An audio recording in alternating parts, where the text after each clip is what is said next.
Good morning, ma'am. Good morning. Morning ma'am. Good morning.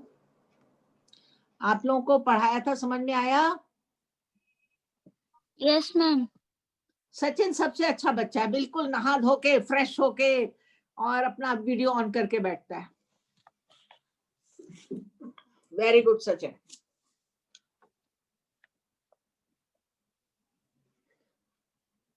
How many students are there? Only Devika, Nitin, Priya, Sachin, Saloni. Sachin कहाँ है? सलोनी, लजीना। लजीना, सचिन तुम्हारा नाम नहीं आ रहा लिस्ट में। ओनली देविका, प्रिया। मेरे भाई का नाम था ना मैम, कल उसने क्लास ली तो मैम अब नाम चेंज किया है। क्या नाम पे है तुम्हारा? सचिन, अच्छा आ गया ये। Saloni Pathak, Devika, Lajina. Only 1 2 3 4 5 students are there only.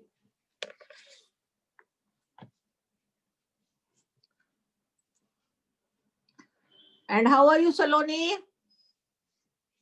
Fine, ma'am. You are fine. Okay, good. Stay home and stay safe. पता है तुमको? It is a second wave of COVID. Too much COVID is in the air also. घर में ही रहते हो ना? हाँ, stay home and stay safe. बाहर जाओ तो मास्क पहन के जाओ।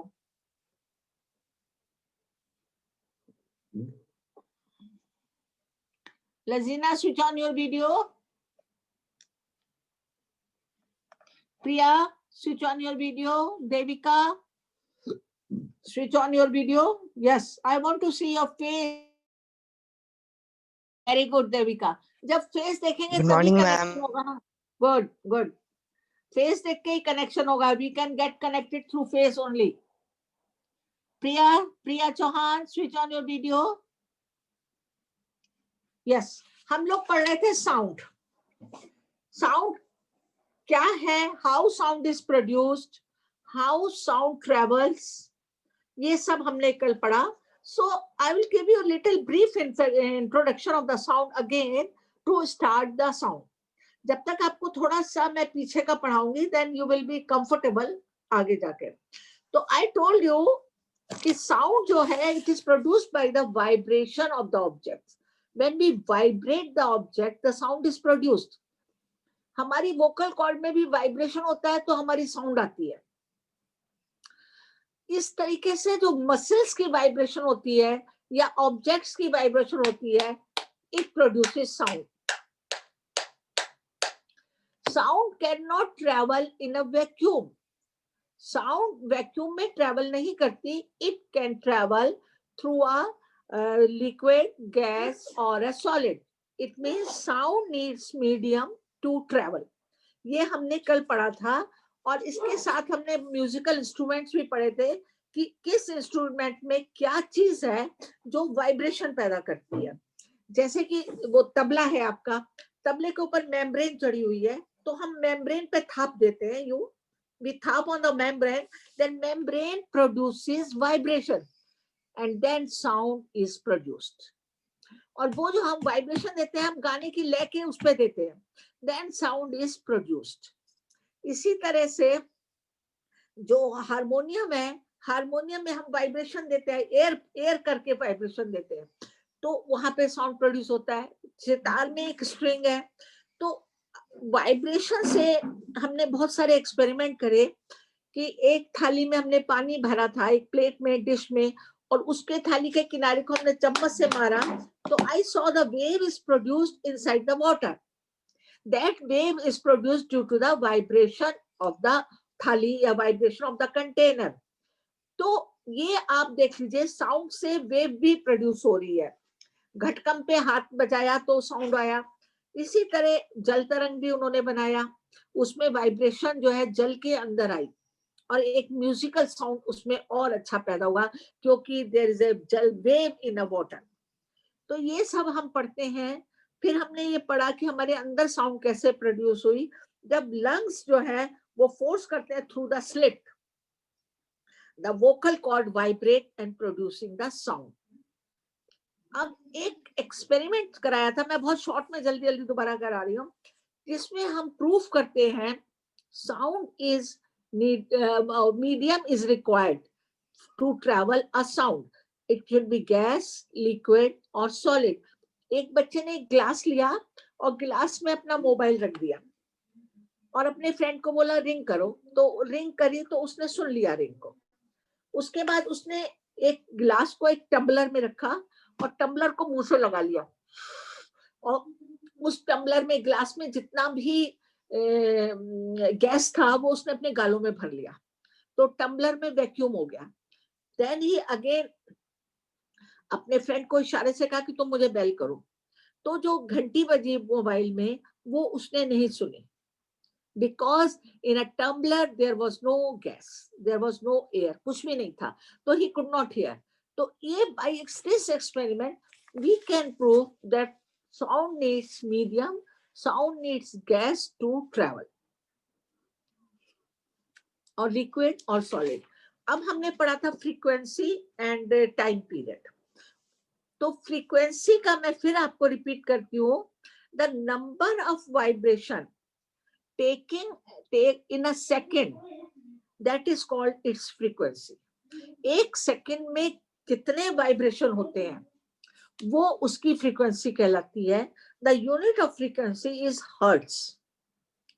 The number of vibration take place in a second, in 1 second, that is called its frequency. अब टाइम पीरियड को आप ध्यान से देखिए. द टाइम पीरियड क्या होता है? Time taken to complete one oscillation. Time taken to complete one oscillation is called its time period. Suppose आपने धागे से पेंडुलम ऐसे लगाया और पेंडुलम इधर गया, इधर गया, इधर गया और वापस आया अपनी पोजीशन पे. ये पेंडुलम है, एक धागे से बंधा हुआ है. आपने इसको छेड़ा तो पहले इधर जाएगा, फिर वापस आएगा, फिर इस साइड में आएगा, फिर वापस आएगा. तो ये एक ऑसिलेशन हुआ इसका. This is one oscillation. तो इसने ये ऑसिलेशन पूरा करने में जितना भी टाइम लिया वो उसका टाइम पीरियड है. अगर इसने 5 सेकंड लिए, 2 सेकंड लिए, 3 सेकंड लिए, वो इसका टाइम पीरियड है. लेकिन अगर अब मैंने घड़ी देख ली, अब मैंने देखा 1 सेकंड में इसने जितने ऑसिलेशन किए वो उसका frequency. Is it clear now? अब हमारी ऑडिबल रेंज क्या है ह्यूमन बीइंग की? हमारी ऑडिबल रेंज जो है, जो हम कितनी फ्रीक्वेंसी की आवाज सुन सकते हैं, हमारी ऑडिबल रेंज है 20 हर्ट्ज टू 20,000 हर्ट्ज. हम 20 हर्ट्ज से 20,000 हर्ट्ज तक की आवाज को सुन सकते हैं. उससे दूर की आवाज होगी तो हम नहीं सुन पाएंगे. 20 हर्ट्ज से कम आवाज होगी तो हम नहीं सुन पाएंगे. Then audible range of a human being is 20 hertz to 20,000 hertz. आप हर्ट्ज को लिखेंगे HZ बना के. तो अब आपको मैंने रिवाइज करा दिया थोड़ा सा. टाइम पीरियड, आपकी frequency, unit of time period. अब हम पढ़ेंगे amplitude of the vibration. Amplitude क्या होता है किसी वाइब्रेशन का? कि एम्पलीट्यूड क्या होता है कि दैट मैक्सिमम डिस्प्लेसमेंट. ध्यान से सुनिए, ये बुक में नहीं दिया हुआ and you will not find in your guide also. The maximum displacement or distance, maximum displacement or distance moved by a point on a vibrating body. ये vibrating body हुई ना, ठीक है? मान लो ये इसने यूं हो रही है, समझ में आया? तो ये जितना डिस्टेंस ले रही है या जितना डिस्प्लेसमेंट ले रही है वाइब्रेटिंग बॉडी का, वो उसका एम्पलीट्यूड होता है. समझ में आया? फिर से सुनो. आप लिख लीजिए, what is amplitude? The maximum distance और displacement moved by a point on a vibrating body. एक वाइब्रेटिंग बॉडी, एक आपने इस डिपेंड, जैसे यहाँ पे देखिए ये इतना हुआ, इसका वाइब्रेशन इतना हुआ, इसका वाइब्रेशन इतना हुआ. समझ में आया? तो ये डिपेंड करता है. तो वो जो जितना उसने डिस्टेंस लिया है या जितना कल मैंने आपको वेवलेंथ बना के भी बताया था, याद है?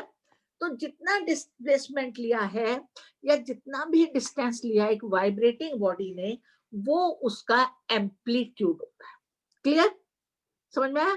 आप लोग एक बार लिख लीजिए, द मैक्सिमम डिस्प्लेसमेंट और ए डिस्टेंस, गूगल में भी देख सकते हैं आप, moved by a point on a vibrating body, वो इसका डिस्प्लेसमेंट होता है। Wave measured from its equilibrium point, ये बहुत ध्यान से सुनने वाला बात है। Wave measured from its equilibrium point, equilibrium point ये होगा जब ये एक जगह पे कांस्टेंट है, this is the equilibrium point. समझ में? अब इसका डिस्टेंस इतना इधर गया, या इसका डिस्टेंस इतना इधर गया, या और ज्यादा इधर गया, वो उसका एम्पलीट्यूड होगा। समझ में आ गया? अब आपको यहाँ पे ये दिखाना है कि एम्पलीट्यूड जो है वो साउंड पे कैसे निर्भर करता है।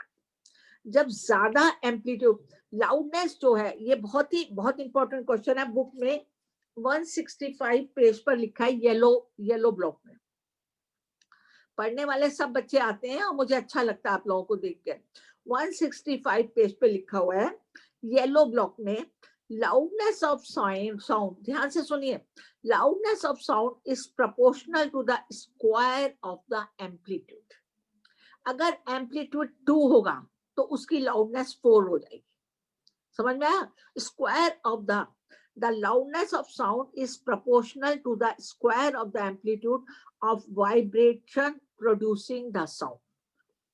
For example, if the amplitude becomes twice, अगर amplitude 2 times हो गया, the loudness increases 4 times. Clear? The loudness increases 4 times.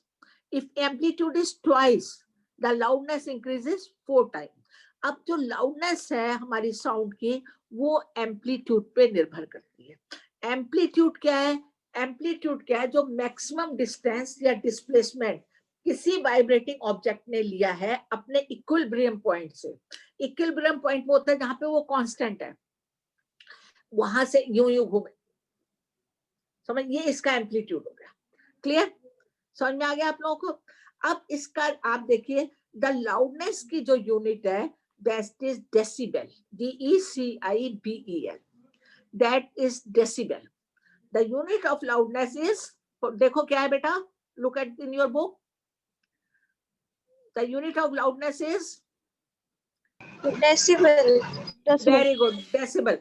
अब आपको ये मालूम होना चाहिए, जब डेसिबल 80 डेसिबल से ज्यादा साउंड हो जाती है, जब वो ज्यादा साउंड हो जाती है, वो नॉइस हो जाता है, उसको शोर कहते हैं, और वो फिजिकल पेनफुल होता है, वो हमारे कानों के ईयर ड्रम के लिए नुकसानदायक होता है।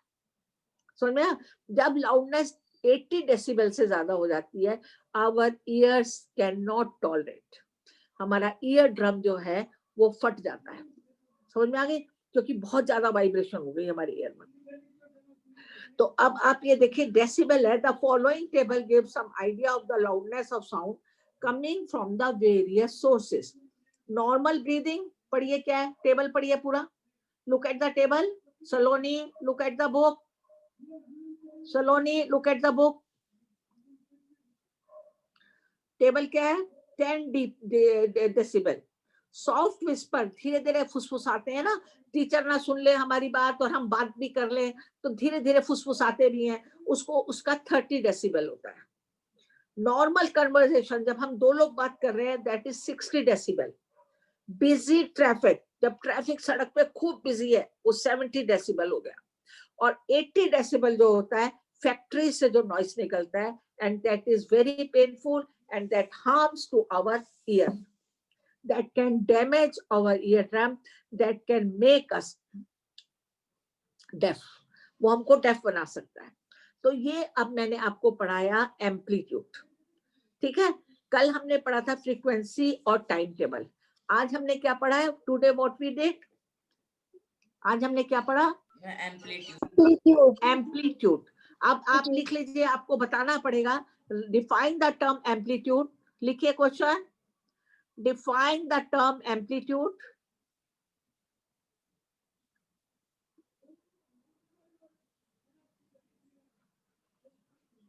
how loudness of the sound depends on the amplitude of the, how loudness of the sound depends on the amplitude of the vibration producing object, या vibration producing sound कर दो। वाइब्रेशन प्रोड्यूसिंग साउंड कर दो, फिर से बोलती हूँ. How loudness of sound depends on the amplitude of the vibration producing sound. How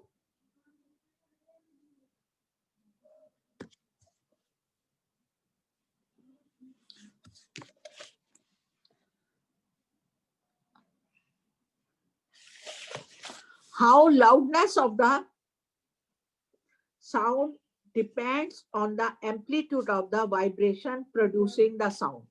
अब इसका आंसर होगा आपका, आप ये पहली लाइन लिखी हुई answer, loudness of sound is proportional to the square of the amplitude of vibration producing of the sound. मिला? फर्स्ट लाइन में इसका आंसर है.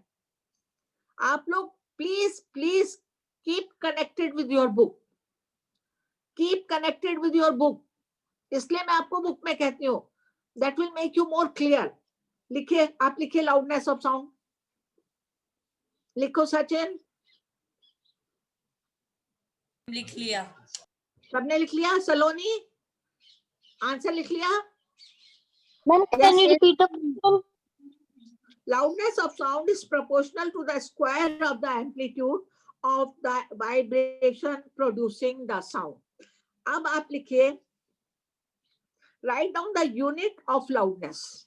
Write the unit of loudness. क्या है? Decibel. क्या है?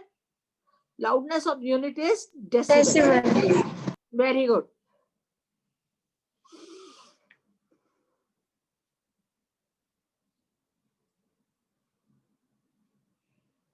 Ma'am, what is the question?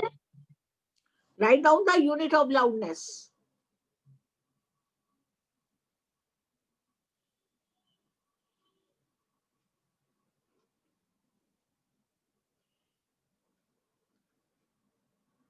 हो गया? नाउ नेक्स्ट क्वेश्चन आता है जिसमें आपको लिखना है कि write down the limit of decibel on which it is the sound harmful. Above 80 decibel, the sound is harmful.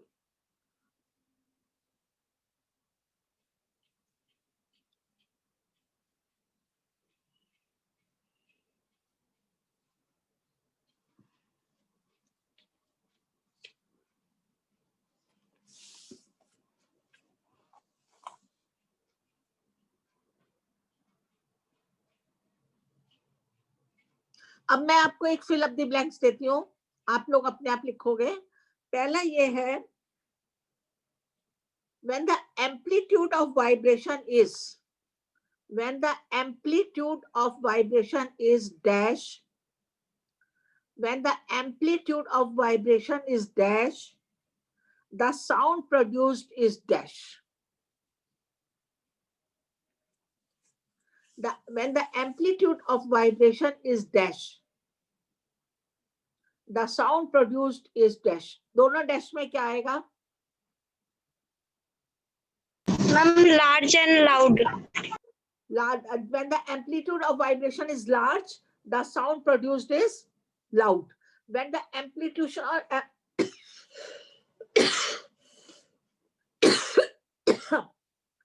if I say when the amplitude of vibration is low, the sound produced is क्या होगा? बोलो. होगा. ये book में नहीं दिया हुआ, अपने दिमाग लगाओ. When the amplitude of vibration is low, the sound produced is, जब amplitude low, slow.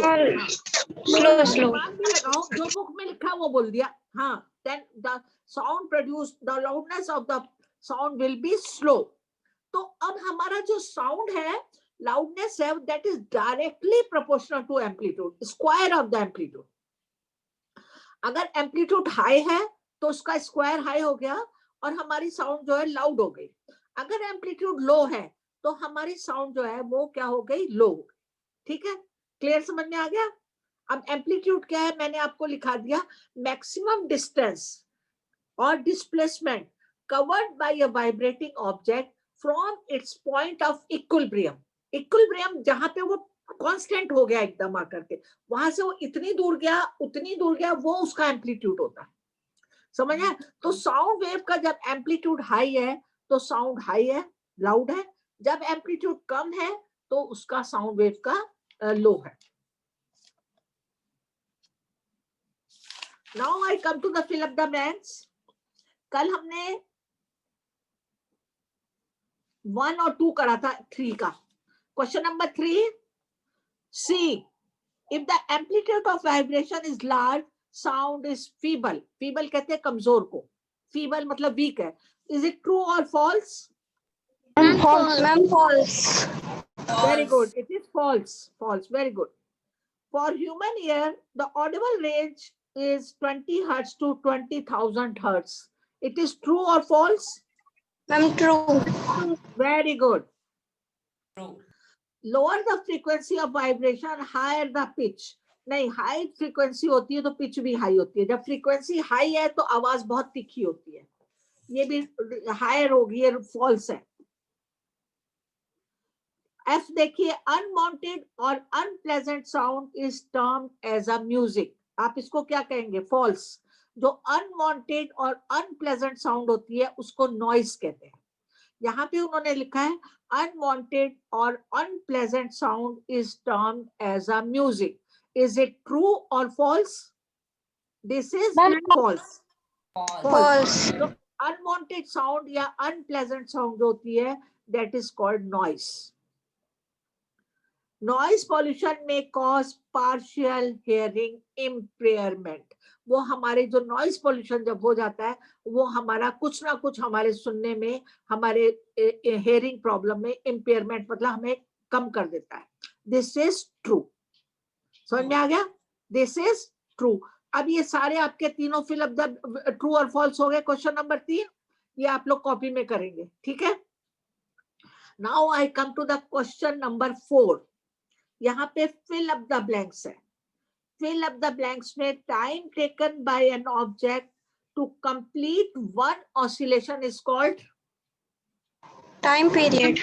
Time period. very good. Loudness of is determined by the dash. Very good Saloni. Amplitude of, very good Saloni, very good, keep it up. The loudness of the sound is determined by the amplitude of vibration. See, the unit of frequency is Hertz.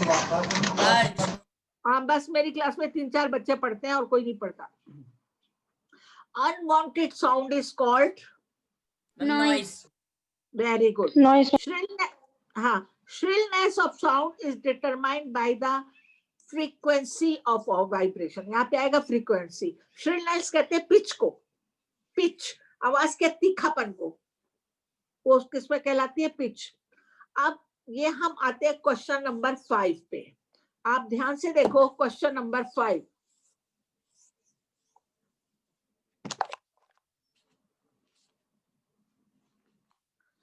Question number 5 पढ़िए पहले आप मन में पढ़ो Saloni. Question number 5। The pendulum oscillates 40 times in 4 seconds. 40 times, उसका 40 times oscillation हो रहा है, ठीक है? कितना टाइम लिया है? 4 second. Find its time period and frequency. अब सबसे पहले आप देखिए टाइम पीरियड क्या होता है? टाइम पीरियड क्या होता है? Time taken to complete Taken by one oscillation. तो 40 ऑसिलेशन हो रहे हैं 4 सेकेंड में, तो 1 ऑसिलेशन कितने देर में होगा? 40 ऑसिलेशन टेक्स 4 सेकेंड, तो 1 ऑसिलेशन विल टेक, बताओ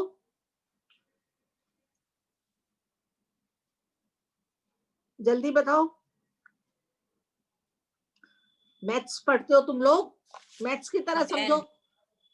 हाँ, 10 कैसे हो जाएगा? 10 सेकेंड। 0.1 सेकंड में 0.1 सेकंड। हाँ, 1 upon 10 second. 1 upon 10 second. it will be 1/10 second. Now find out the frequency. Find out the frequency. करो सलोनी, पूजा आप भी करो कॉपी में, don't look at me. Find out the frequency. Ma'am, 10 hertz. हाँ, very good, 10 hertz. Frequency लिखेंगे तो आप 10 hertz लिखेंगे, और when you write time period, then you will write seconds. समझ में आ रहा है? Do this sum again once more. एक बार फिर करिए सम प्रॉपर वे में. अभी तो मैंने स्टेप बाय स्टेप आपको हेल्प करा ना. आप प्रॉपर वे में लिखिए 40 oscillation takes 4 seconds, 1 oscillation take 1/10 seconds. तो time period will B 1/10 second. जब आप आंसर लिखेंगे तो आप ये लाइन जरूर लिखेंगे टाइम पीरियड, क्योंकि टाइम पीरियड पूछा गया. Time period is 1/10 second. Now frequency जब पूछी गई है तो आप लिखेंगे फ्रीक्वेंसी इज इक्वल टू 10 क्या, हाँ 10, frequency is equal to 10 seconds. समझ में आया? तो अब आप देखिए फ्रीक्वेंसी और टाइम टेबल का क्या रिलेशन है. टाइम पीरियड का, टाइम पीरियड जो है inversely proportion to frequency, not directly, inversely, क्योंकि 1/10 आया. समझ में आया? It is inversely proportion to frequency. Now I give you another sum. Do another sum. 60, a pendulum oscillates 60 times in 5 seconds. 60 times, a pendulum oscillates 60 times in 5 seconds. Find its period and time period and frequency. A pendulum oscillates 60 times in 5 seconds. 1/8 ma'am second. Time period ऐसे नहीं बोलना, time period बोलो. क्या है? बोलो time period is 1/8.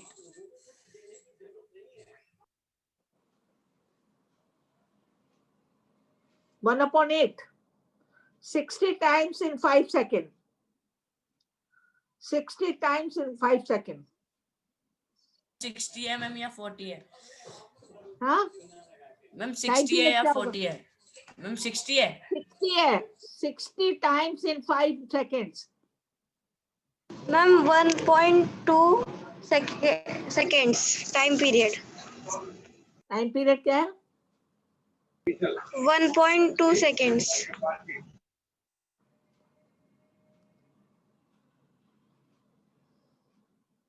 1/12. 1/12 seconds. Puja 1/12 will be 1.2.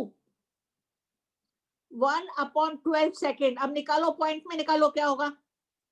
Point में निकालो. अपने मैथ्स के सम के अलावा एक्स्ट्रा सम भी क्या करो ताकि तुम्हें कुछ आए. पॉइंट्स में निकालो. 1/12 का क्या पॉइंट होगा?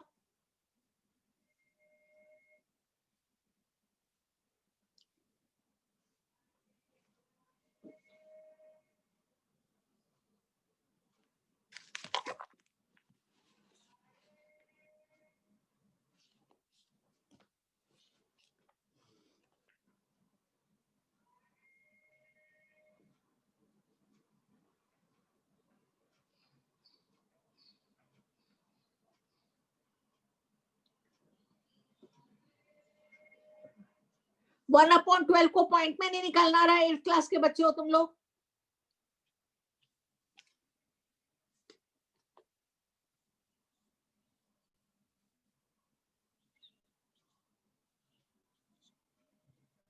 मैम 0.08333333. बस बस बस, बहुत लंबा नहीं जाने की जरूरत है. 0.08 आया कि नहीं पूजा? 0.08. 0.8 और मैम 33 आ रहा है. 0.8. 0.83.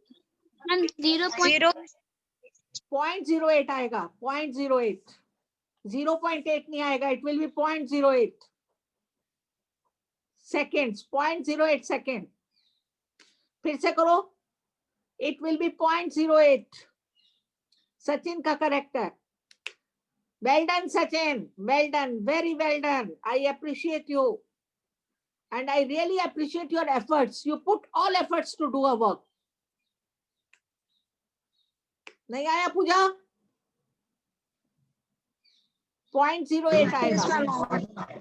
आ गया Saloni? Yes ma'am, yes ma'am, 0.0833। फिर कैसे आ गया? पहली बार 0.8 कैसे आ गया? 8th के बच्चे हो, 6th के बच्चे नहीं हो, 5th के बच्चे नहीं हो, आप 8th के बच्चे हो। फिर करो एक बार, एक सम और देती हूँ। A pendulum oscillates 160 times in 8 seconds. 160 times in 8 seconds. Find out its time period and frequency. अब पूरा करके बोलना, आधा में बीच में, nobody will answer me in the midway. पूरा टाइम पीरियड एंड पूरी फ्रीक्वेंसी निकाल के। 160 times in 8 seconds.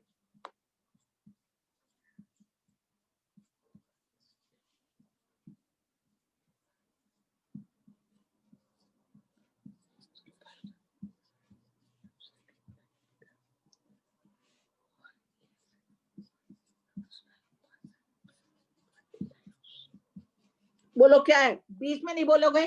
Give me complete answer. Madam time period is this, frequency is this, ऐसे बोलोगे। Very good, only few children are doing. बाकी तो अपना video on करके अपना वो डीपी लगा के गायब हो गए।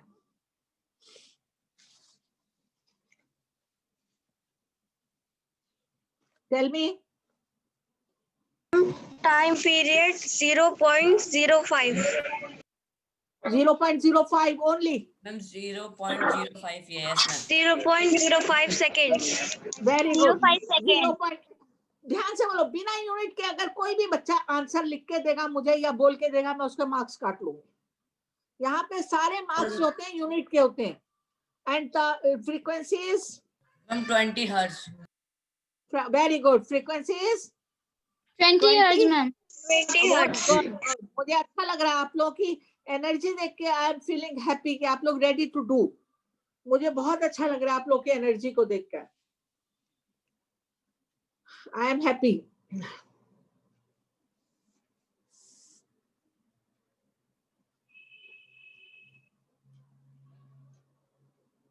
Now next question 6। Question number 6 अपने आप पढ़ो बेटा question.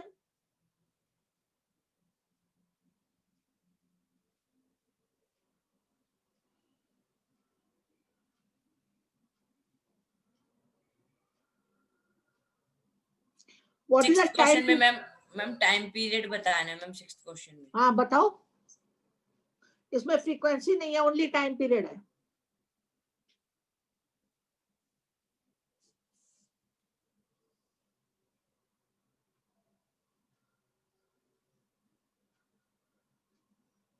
Time period ma'am decimal में होगा 0.002 I know. सेकेंड। हाँ बहुत ज्यादा बहुत, क्योंकि ये है आपका 1/5000 आएगा ना। 5000 जो है वो 500, sorry I am so sorry, 500 vibration take place in 1 second.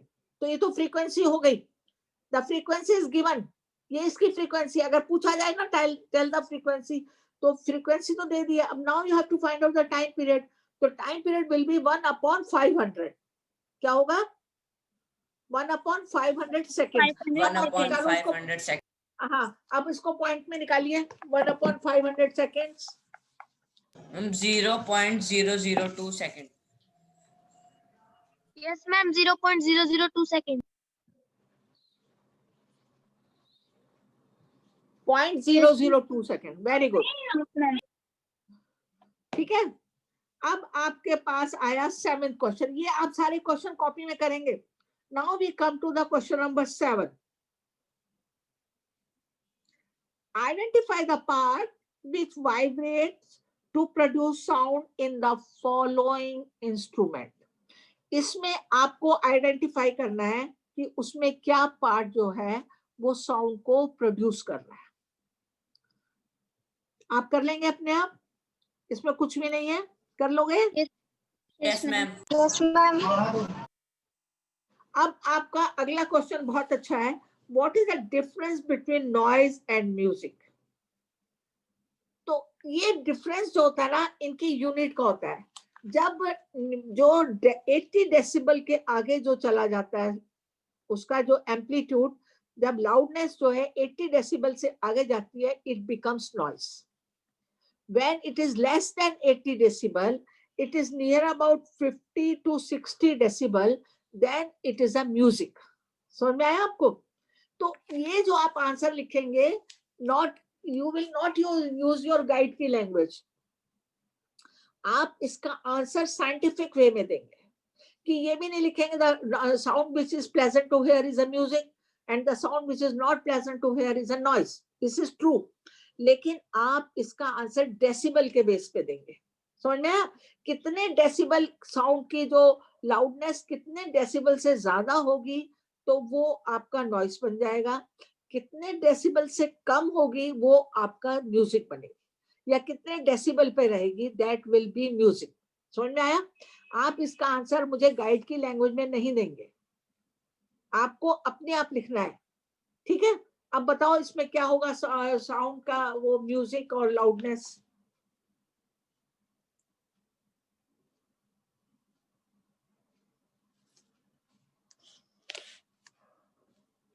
पढ़ो, पीछे पढ़ो. डेसिबल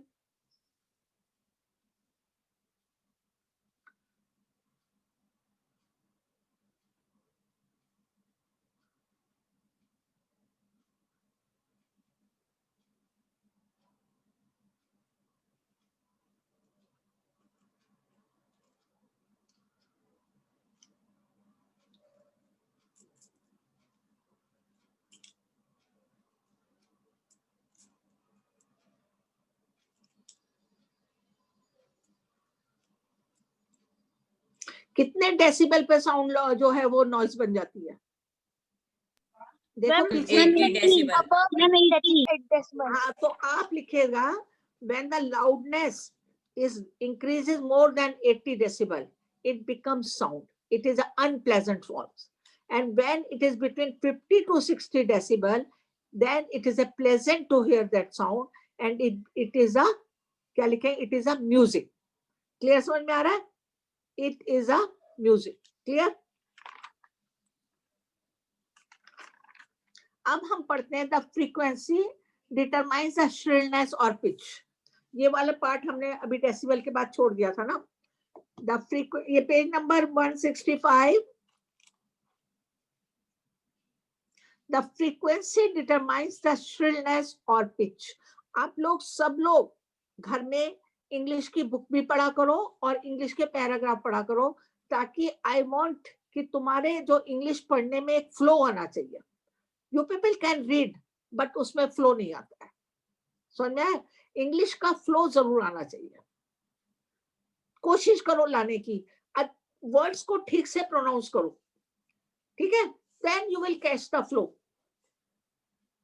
जैसे अब ये नहीं, I am not a 100% perfect person, लेकिन फिर भी आप सुनो. The frequency determines the shrillness और pitch of a sound. If the frequency of vibration is higher, we say that the sound is shrill and has a higher pitch. अगर उसकी vibration frequency ज्यादा है तो साउंड की pitch ज्यादा है, shrillness ज्यादा है. तो आप इसको सचिन आप पढ़ के बताइए. The frequency determines. पढ़ो बेटा. The frequency determines the shrillness or pitch of a sound. Next point, Saloni. If the frequency of vibration, if the frequency of a vibration is higher, we say that sound is still. आद्या शक्ति, इन्होंने तो अपना मुंह भी cover किया हुआ है और मेरे आगे अपना वीडियो वो डीपी लगाई हुई है. आज मैं सबके नाम की लिस्ट अपने उनको कंचन मैम सुब्रत सर को देने वाली हूँ. पूरा मुंह को कवर करके आद्या शक्ति ने अपनी डीपी लगा दी है मेरे आगे. सिर्फ 4 बच्चे मेरे पास पढ़ते हैं और कोई नहीं पढ़ता है, बाकी सब अपनी डीपी ऑन करके गायब हो जाते हैं. For example, a drum vibrates with a low frequency. A drum vibrates with a low frequency. It